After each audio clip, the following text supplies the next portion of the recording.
At first, no one thought it was a threat. The sky changed color, turning gold like fire trapped in clouds.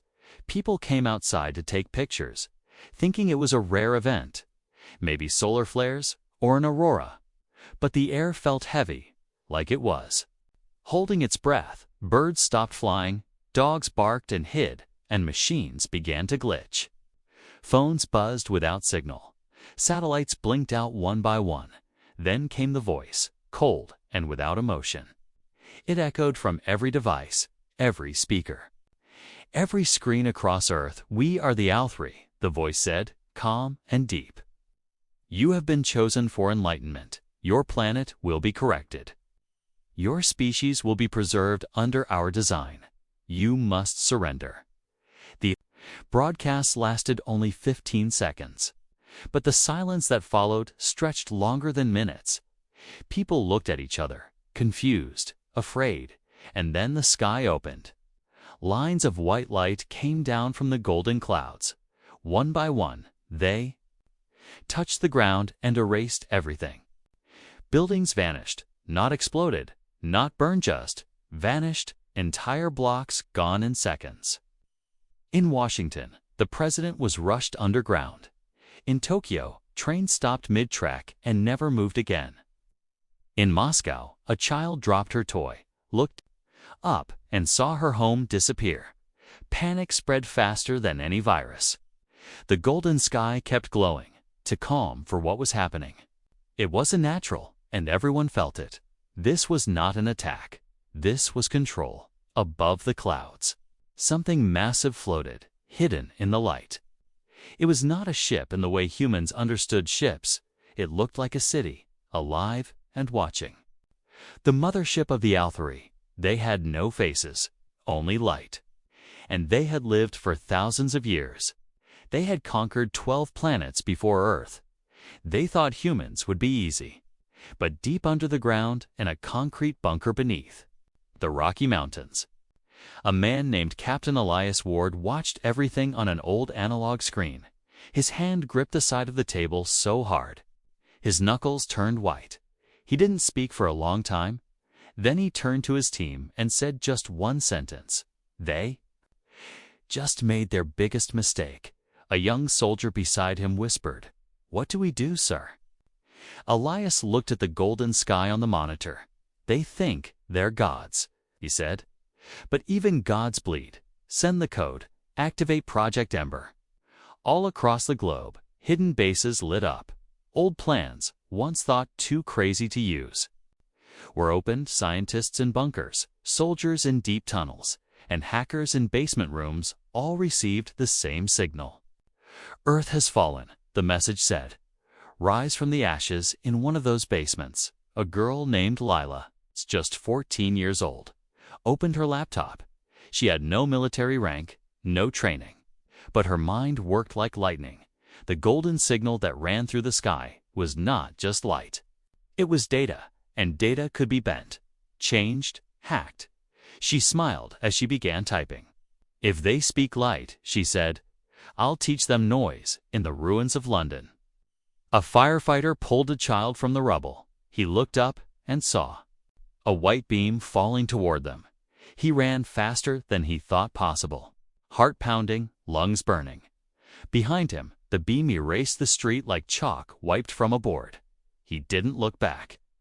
Humans had one rule now: survive first, fight second. Far above Earth, inside the glowing mothership, the Althri commander stared at his console. One of his lieutenants approached, glowing softly with golden light. "Resistance is higher than expected," the lieutenant said. The commander didn't react, but his voice lowered.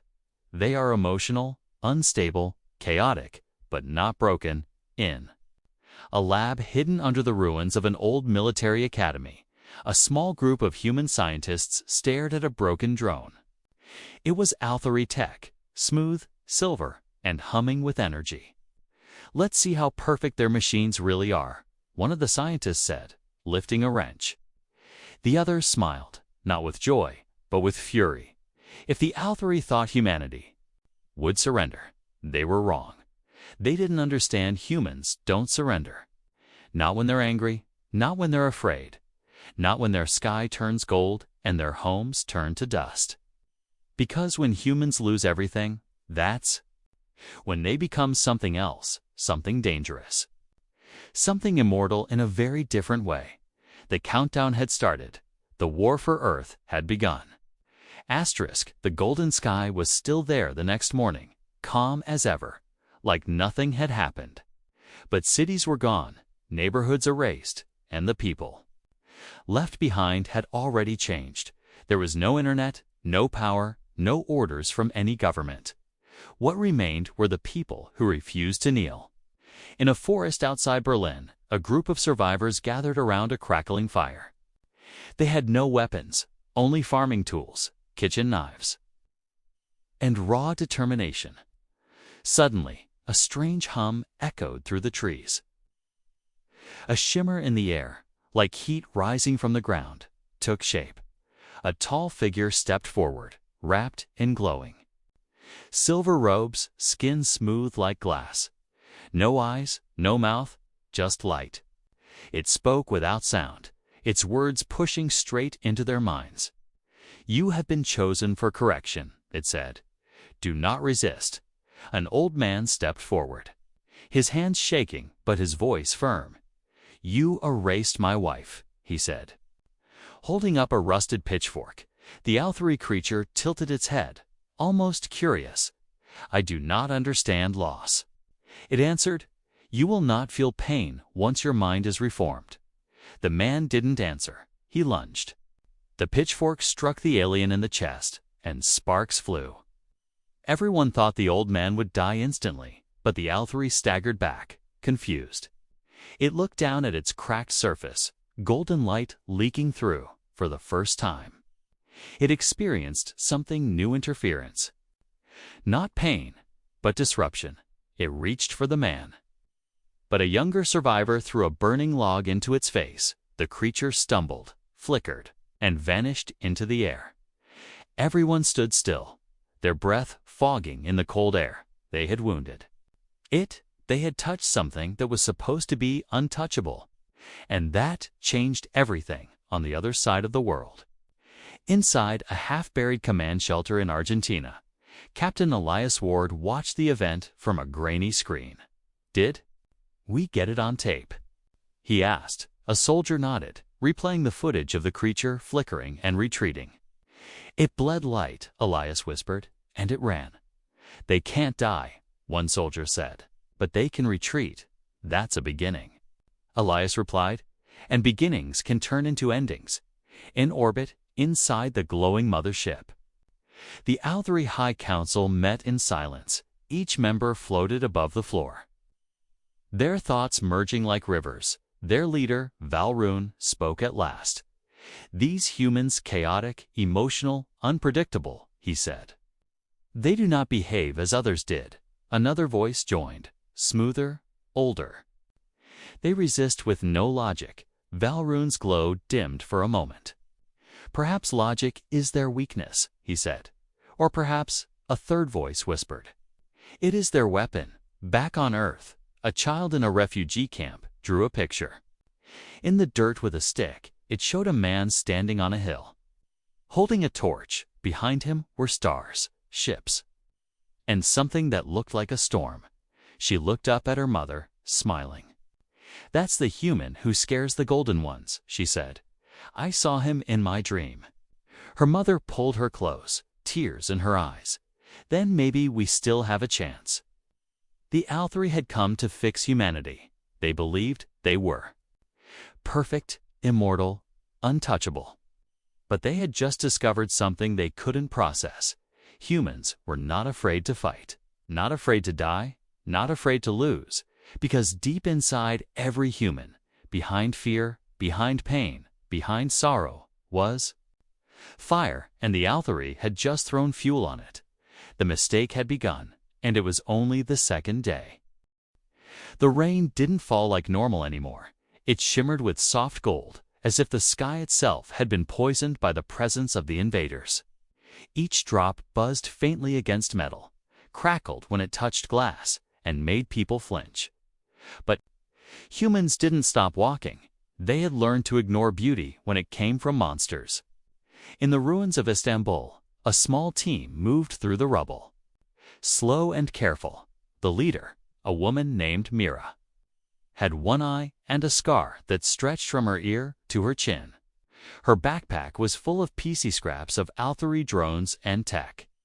Every time she found a broken part, she smiled, proof there. Not gods, she would say. They reached a quiet street, once full of cafes and color. Now silent and gray, ahead, one of the invaders stood still, scanning the area with a glowing disk floating beside it. The others crouched, but Myra stepped forward, holding a strange weapon made from human steel and alien crystal. The Althari turned, curious, its light pulsing slowly. "You do not understand what you hold," it said. "No," Mira replied. "But you don't understand what we feel." She pulled the trigger. A burst of energy, half blue, half gold, slammed into the creature's chest. Its body sparked, cracked, and dropped to one knee. It didn't scream Althari, didn't have voices, but its light dimmed. More importantly, it didn't move. Myra stepped closer, her voice calm. "You can't die, right?" she asked. "But you can fall, and I can make you fall again." She turned to her team. "Drag it," she said. "We're going to take it apart, back in the forest bunkers of Norway." A former engineer named Sato watched as two children wired batteries to a broken alien scanner. He didn't tell them to stop, he just adjusted the wires. Then nodded. "Good," he said. "They use light, but they still need circuits. And circuits can break." That night, deep beneath the ocean floor, in a secret Althari chamber, a small spark shot across a console. One of the immortals tilted its head. Confused, a machine had failed that had never happened before. Systems were beginning to crack, not because of weapons, not because of strength, but because of pressure, chaos, unpredictability, human things. In a quiet corner of what was once Rio, a boy with no family ran from an Althari scout. He had no weapon, just a metal rod and a backpack of stolen food. He jumped over a wall, slid under a pipe, and disappeared into a tunnel. The Althari followed silent, fast, unstoppable. But inside that tunnel was darkness. And humans had lived in darkness for millions of years. The creature's light gave it away, and the boy knew the turns better than any map. He didn't fight, he didn't win. He survived. The Althari never found him. And that, too, was something. New to them, in the Arctic Circle, a damaged alien walker stood frozen in the ice. Half buried, a group of human scientists stared at it, their breath fogging the air. Imagine the look on their glowing faces. One of them whispered, "If they even have faces," said another. Then they began cutting into it, not for study, but for revenge. The immortals could not understand why humans attacked, even when they had no chance, why they ran into fire, why they risked everything for others, why they laughed after losing homes, families, entire cities, why they refused to break one Althari. Commander spoke to Valrune through the mind stream. "They bleed, they cry, they scream," he said. "But then they rise again," Valrune answered. "Then we must make them fall all at once, but down on Earth." Humans had already learned the secret. The immortals didn't die. But they did bleed, and that was enough. The desert was silent. No wind, no birds, no life, only the quiet whir of machines buried under sand, machines left behind by the Althari after their first cleansing sweep. They believed the place was empty now, but they didn't understand how humans treated silence. Silence wasn't peace. Silence was a trap in a hidden cave near the edge of the Sahara. 4 people worked by candlelight, an old man in a wheelchair tapped keys on a machine built from broken alien armor and a car battery. A woman rewired power cells using a kitchen knife and copper wire. Beside them, a boy whispered code into a cracked headset. Their project had no name, only a goal to break the unbreakable. Are you ready? The boy asked. The old man didn't answer. He just pressed a switch. A strange sound echoed in the air like thunder. But not from the sky. Above them, hidden Althery probes flickered for 1 second and then went blind. The woman smiled. We just made them deaf, she said. No eyes, no ears. The boy added. Let's see how perfect they are now. Far above, inside a floating Althery archive. Glowing data streams blinked out one by one, the caretaker's eternal AI forms wrapped in crystal light. Paused in confusion, one of them spoke to Valroon. We are infected, it said. The human noise has entered our stream. Valroon's form shimmered, disturbed. Cleanse it, he ordered, but no one knew how. Because it wasn't a virus, it was emotion. It was fear, sorrow, hope, all wrapped inside sound and data. The humans had turned their own madness into a weapon. In a flooded city once known as Bangkok, a girl in a broken wheelchair hummed to herself. Her song carried through a wire into an old speaker system that used to play music in the city square. Now it broadcasted strange sound signals that scrambled Althery scanners. They didn't know it was coming from a child who couldn't even stand. In the remains of Chicago, a graffiti artist climbed a broken tower. He painted glowing red marks in a strange pattern. From above, the marks sent false information to alien drones, tricking them into flying in circles. He didn't fight with guns. He fought with color and chaos. That was enough. The Althery had ruled for thousands of years through perfection. Perfect thoughts, perfect movement, perfect order. But they had never faced a species that celebrated imperfection. A species that danced when they lost, that joked during funerals, that laughed in the face of extinction. The mind stream began to glitch inside the mothership. Commanders tried to cleanse their thoughts, but emotion leaked in like water through cracked glass. One elite warrior, trained for 1,000 years to resist all mental disruption, suddenly stopped mid-step. He looked around, confused. He was hearing music, a human song, sad, soft, haunting, and it made him hesitate. That hesitation cost him his life. A human fighter leaped from a rooftop and drove a spike of sharpened steel into his neck joint. The body fell in silence, golden blood leaking into the dust in a burned-out prison-turned-resistance lab. A blind woman touched the Althery remains and whispered, "They're not gods. They're just mirrors that never learned how to crack." Back in orbit, Valroon watched as systems failed one by one. "It is not their weapons," he said slowly. "It is their unpredictability." Humans had found a way inside not through machines, not through strength, but through feeling. Through madness, through sorrow, through fire. They had corrupted the perfect with the imperfect, and it was working. Snow fell gently over the mountain base. It didn't belong there, not in July. Not in this region, but the planet had changed. The Althery's weather machines had shifted the sky itself, trying to erase the human world from memory, but beneath the white snow in the old steel bones of a forgotten bunker, humanity was still alive.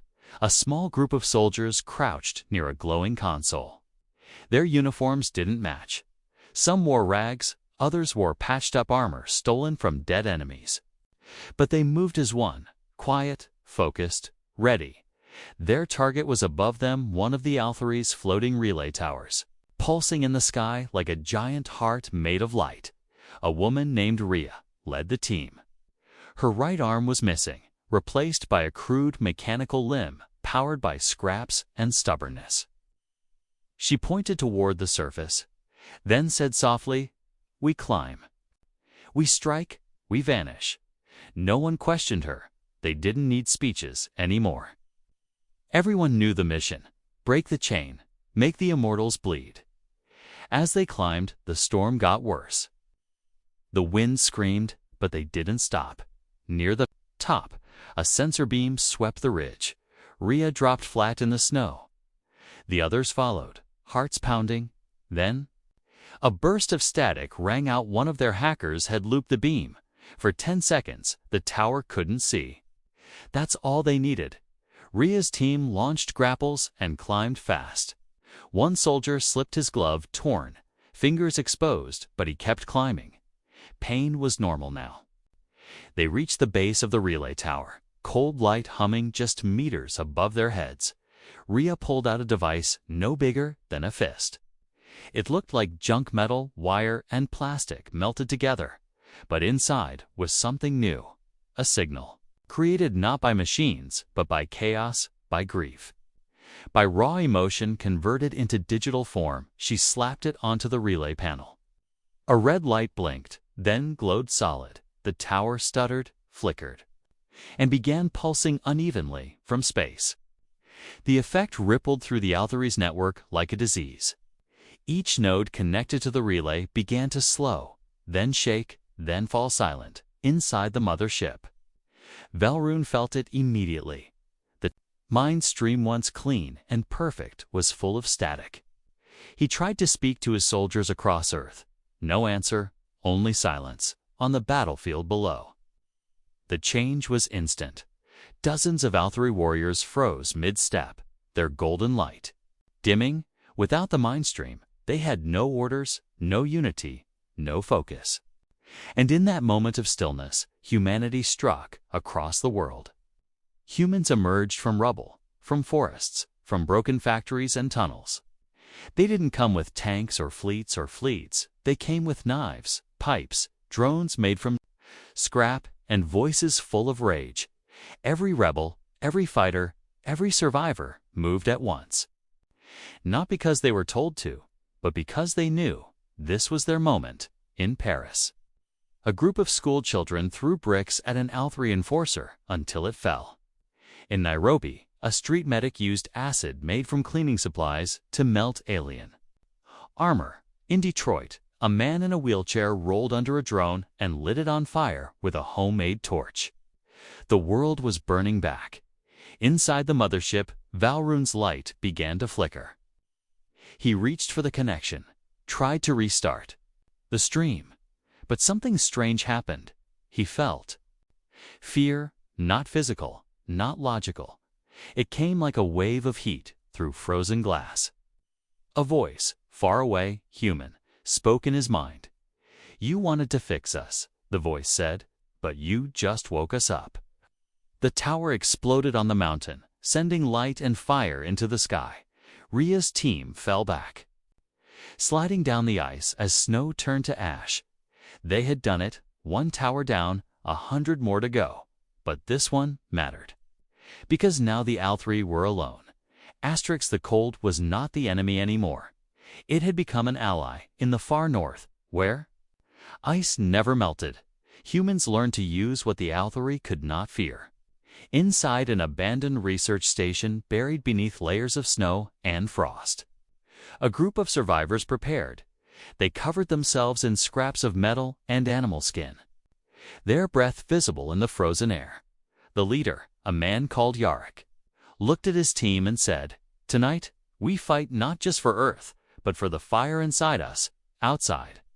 Golden light flooded the land like a silent storm. Altheri scouts moved like ghosts over the ice, their forms shining with cold perfection. But they had never seen what fear could do. Yarrick lit a torch, the flame flickering wildly in the wind. He threw it toward the nearest scout. The alien recoiled, its perfect light flickering.